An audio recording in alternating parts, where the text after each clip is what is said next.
هذه حكاية رجل ولد للناس وعاش بينهم قلبا يهدي وصوتا يرفع الوعي والأمل. إنه أحمد قطيش الأزايدة. ولد عام 1948 في مدبة بالأردن، في بيت بسيط نشأ فيه على العمل مبكرا في الأرض ورعي الماشية.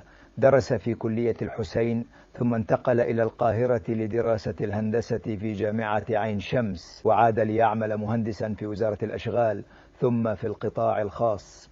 وانطلق بعدها لخدمة الناس مباشرة، رئيسا لبلدية مدبة لدورتين، حيث عرفه الناس رجلا لا يرد محتاجا، يصلح بين المتخاصمين ويقف معهم في أفراحهم وأحزانهم، ويرى المنصب تكليفا لا تشريفا.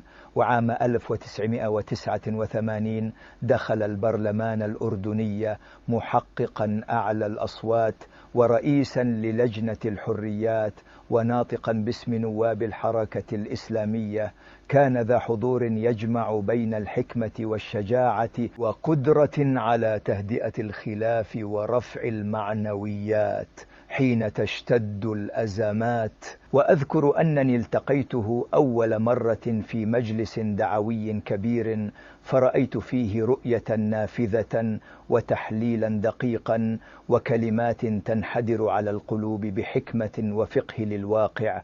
ولقد بدا لي يومها كأنه جسر يقرب بين القلوب ويجمع ما تفرق من الناس والأفكار. وترك الأزايدة آثارا مكتوبة تبين وعيه بقضية فلسطين التي رآها صراع وجود لا حدود.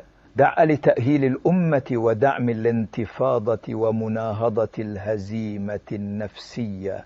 وفي أواخر حياته ابتلي بمرض شديد، لكنه ظل متمسكا بالدعوة وهموم الوطن، محتفظا بصبره وروحه الواقفة. وفي فجر 20 من يونيو 1992 رحل عن دنيانا، فخرجت مدبة تشيعه في مشهد نادر: دكاكين مغلقة، مساجد تتلو القرآن، وكنائس تقرع الأجراس.